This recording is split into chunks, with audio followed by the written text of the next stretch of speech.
Hi students, welcome to my channel. இன்னைக்கு நம்ம சேனல்ல கார்டியாக் பர்ஃபியூஷன் டெக்னாலஜியோட டீடைல்ஸ் பத்தி தான் பார்க்க போறோம்.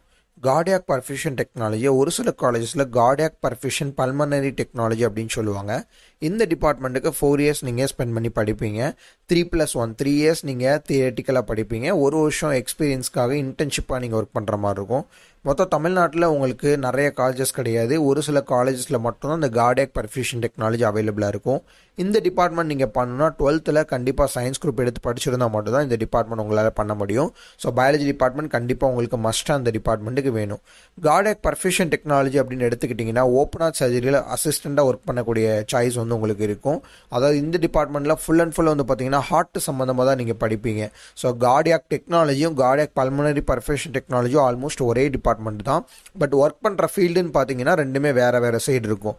கார்டியாக் டெக்னாலஜின்னு எடுத்துக்கிட்டிங்கன்னா இசிஜி எக்கோ அந்த மாதிரி சைடு ஒர்க் பண்ணுவீங்க.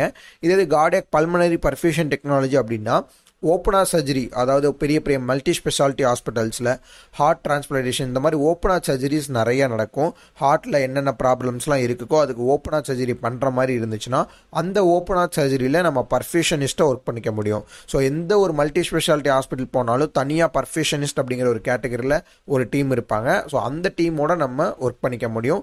இதுதான் கார்டியாக் பல்மனரி பர்ஃபியூஷன் டெக்னாலஜி அப்படின்னு சொல்லுவாங்க. இந்த டிபார்ட்மெண்ட்டுக்கு அப்ராட்லேயுமே உங்களுக்கு நிறைய வேகன்சிஸ் இருக்குது. அப்ராடில் போனீங்கன்னா என்ன மாதிரியான ஜாப்ஸ்க்கு போகலாம் அப்படின்னு கேட்டிங்கன்னா இசிஜி டெக்னீஷியன், எக்கோ டெக்னீஷியன், அடுத்து வந்து கார்டியாலஜிஸ்ட் அசிஸ்டன்ட் அந்த மாதிரி பொசிஷன்ஸ்க்கு உங்களால் போக முடியும். அப்ராட்லேயுமே நிறைய வேகன்சிஸ் இருக்குது. தமிழ்நாட்டிலையுமே வந்து பார்த்தீங்கன்னா உங்களுக்கு நிறைய வேகன்சிஸ் இருக்குது. ஸோ இந்த டிபார்ட்மெண்ட் ஒரு நல்ல டிபார்ட்மெண்ட் அப்படின்னே தாராளமாக சொல்லலாம். இந்த டிபார்ட்மெண்ட் நீங்கள் தமிழ்நாட்டில் பண்ணணும்னா எல்லா சைடுமே கண்டிப்பாக டொனேஷன்ஸ் கேட்பாங்க.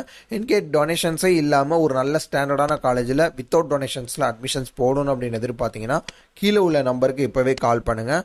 உங்கள் ஃப்ரெண்ட்ஸ் அண்ட் ரிலேட்டிவ்ஸில் யாராவது பேராமெடிக்கல் டிபார்ட்மெண்ட்ஸ் படிக்க போகிறவங்க இருந்தாங்கன்னா அவங்களுக்கு இந்த வீடியோ ஷேர் பண்ணுங்கள். தேங்க்யூ.